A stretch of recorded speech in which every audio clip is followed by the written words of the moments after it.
Ibu, karena kadang kalau di jalur yang sebelahnya itu padat sekali. Jadi alhamdulillah kita sekarang bisa berhenti ya. Jadi kita dihadir sama dulu, tingginya Jabal Sur, indahnya Jabal Sur, kelihatan semua? Tinggi tidak? Kan naik ke sana itu mungkin memakan waktu 1,5 jam sampai 2 jam ya. Kemudian kalau kita turun cepat kali asalkan kita terjun bebas. Baik ayah bunda biiznillah, Rahman yang dimuliakan oleh Allah Subhanahu wa taala. Jadi Bapak Ibu, di antara sejarah Jabal Sur adalah ketika Rasulullah Shallallahu Alaihi Wasallam mendapatkan perintah dari Allah untuk menyebarkan ajaran Islam di kota Mekah. Ketika itu Bapak Ibu, Rasulullah tidak langsung serta-merta menyebarkan ajaran Islam secara terbuka, secara terang-terangan, tidak. Langkah pertama yang dilakukan oleh Rasulullah Shallallahu Alaihi Wasallam ketika menyampaikan ajaran Islam yaitu secara sembunyi-sembunyi.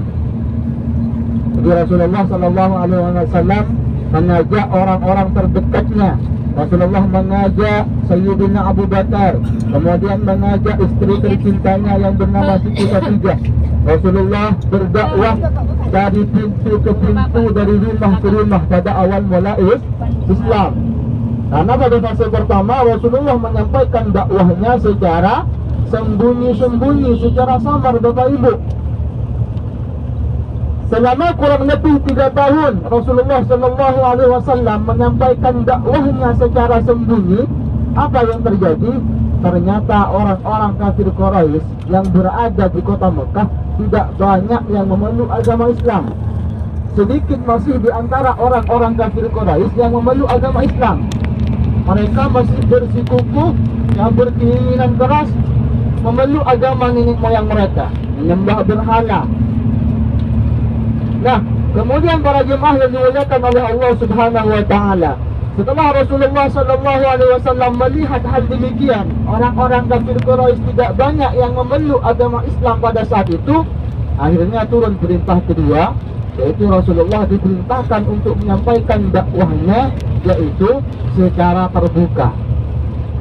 Nah, sejak saat itu para jemaah yang dimuliakan oleh Allah Subhanahu wa taala, setelah Rasulullah Shallallahu Alaihi Wasallam mendapatkan perintah dari Allah untuk menyampaikan dakwahnya secara terbuka, apa yang terjadi? Rasulullah memberanikan diri Bapak Ibu berdakwah bukan cuma dari rumah ke rumah. Bahkan Rasulullah berdakwah di lorong-lorong, di pasar-pasar. Rasulullah tidak pandang bulu Bapak Ibu. Rasulullah tidak cuma mengajak orang-orang yang dekat dengan beliau, bukan cuma mengajak orang-orang yang cinta dengan beliau, orang yang sayang beliau. Bahkan orang-orang yang benci terhadap Rasulullah oleh Rasulullah Shallallahu Alaihi Wasallam didakwahi Bapak Ibu. Namun pada saat itu, meskipun Rasulullah Shallallahu Alaihi Wasallam menyampaikan dakwahnya secara terbuka, secara terang-terangan di depan orang-orang kafir Quraisy, Rasulullah masih pada saat itu Bapak Ibu dalam keadaan aman. Karena mengapa? Karena di belakang Rasulullah Shallallahu Alaihi Wasallam ada 2 orang yang sangat berperan penting dalam dakwahnya Rasulullah. Siapa itu? Yang pertama adalah istri tercintanya yang bernama Siti Khadijah. Nah, Siti Khadijah ini Bapak Ibu seorang janda yang dinikahi oleh Rasulullah. Beliau orang yang sangat kaya raya, gemar bersedekah, gemar memberi, sehingga orang-orang kafir Quraisy tidak berani mengganggu Rasulullah Shallallahu Alaihi Wasallam. Karena Rasulullah pada saat itu Bapak Ibu sedang mempunyai istri yang sangat ditakuti oleh orang-orang kafir Quraisy, yang sangat disegani oleh orang-orang kafir Quraisy. Di sisi lain para jemaah, yang mendampingi dakwahnya Rasulullah, pamannya yang bernama Abu Talib. Abu Talib di kota Mekah juga sangat ditakuti oleh orang-orang kafir Quraisy, sehingga pemuka-pemuka orang kafir Quraisy, Abu Jahal, Abu Lahab, dan abu-abu yang lainnya tidak berani mengganggu Rasulullah. Karena ada Siti Khadijah dan juga ada pamannya Abu Talib. Namun tidak lama dari itu Bapak Ibu, pada tahun 10 kenabian, tahun itu disebut dengan tahun paling sedih bagi Rasulullah. Mengapa? Karena di tahun itu Rasulullah Shallallahu Alaihi Wasallam di tahun yang sama ditinggalkan oleh dua. Yang pertama, Rasulullah ditinggalkan oleh istri tercintanya yang bernama Siti Khadijah. Yang kedua, Rasulullah Shallallahu Alaihi Wasallam ditinggalkan oleh pamannya yang bernama Abu Talib. Sehingga setelah dua kekasih tersebut meninggal dunia, apa yang terjadi? Orang-orang kafir Quraisy semuanya, Abu Jahal, Abu Lahab, mulai memberanikan diri, yaitu mencaci maki Rasulullah, menghina Rasulullah, kemudian melempari batu Rasulullah Sallallahu Alaihi Wasallam. Ini para jemaah yang dimuliakan oleh Allah Subhanahu Wa Taala. Setelah dua kekasihnya tersebut, Rasulullah di kota Mekah, Bapak Ibu, mulai mengalami yang namanya ujian, cobaan. Rasulullah setiap kali berdakwah di kota Mekah, Rasulullah dicaci maki, dihina, bahkan dilempari batu, diludahi, dipanggil orang gila. Apakah Rasulullah pada saat itu ketika dihina oleh orang-orang kafir Quraisy, ketika dilempari batu, ketika diludahi, apakah Rasulullah berhenti tidak menyebarkan ajaran Islam? Tidak. Tetapi Rasulullah meskipun dihina, segala macam cobaan dialami Rasulullah tetap sabar. Insya Allah sabarnya seperti Jabal Ahqaf 303. Jadi setiap kali Rasulullah diuji, Rasulullah tetap sabar, Bapak Ibu. Sampai orang-orang kafir Quraisy semuanya pada kewalahan dengan sikap sabar Rasulullah. Ini kata orang-orang kafir Quraisy, ini Muhammad gimana? Dicaci maki sudah, dihina sudah, dilempari batu sudah. Muhammad keras kepala, kata mereka. Sampai orang-orang kafir Quraisy tidak punya cara lagi untuk menghentikan Rasulullah menyampaikan dakwahnya di kota Mekah. Sampai pada suatu ketika orang-orang kafir Quraisy mengadakan sebuah pertemuan, mengadakan sebuah sendara, di mana dalam musyawarah tersebut, dibahas bagaimana caranya Muhammad, caranya Rasulullah berhenti menyampaikan dakwahnya di kota Mekah. Maka dibentuklah musyawarah pada saat itu, Bapak Ibu, dibentuklah pertemuan. Satu di antara orang kafir Quraisy mengusulkan, bagaimana kalau Muhammad kita usir saja dari kota Mekah, kata mereka. Namun usulan yang pertama tidak diterima. Jangan, kalau Muhammad hanya diusir dari kota Mekah, tentunya Muhammad akan menyampaikan dakwahnya di tempat-tempat yang lain, sehingga khawatir akan sampai lagi ke kota Mekah. Maka usulan yang pertama tidak disepakati. Jemaah, lanjut. Kemudian karena usulan yang pertama tidak disetujui, Bapak Ibu, bangunlah orang kafir Quraisy yang kedua, mengusulkan lagi, kalau Muhammad kita bunuh saja gimana? Maka setelah ada yang mengusulkan Rasulullah akan dibunuh, maka langsung disepakati, Bapak Ibu, langsung disetujui. Kemudian ke malam harinya langsung direncanakan bahwasanya Nabi Muhammad akan dibunuh. Namun sebelum pertemuan tersebut bubar, pemimpin musyawarahnya itu menyampaikan pesan kepada anggota-anggota yang ikut musyawarahnya. Tapi ingat, kata pemimpin musyawarahnya, jangan sampai berita ini, berita bahwasanya Muhammad akan dibunuh, jangan sampai terdengar kepada orang lain.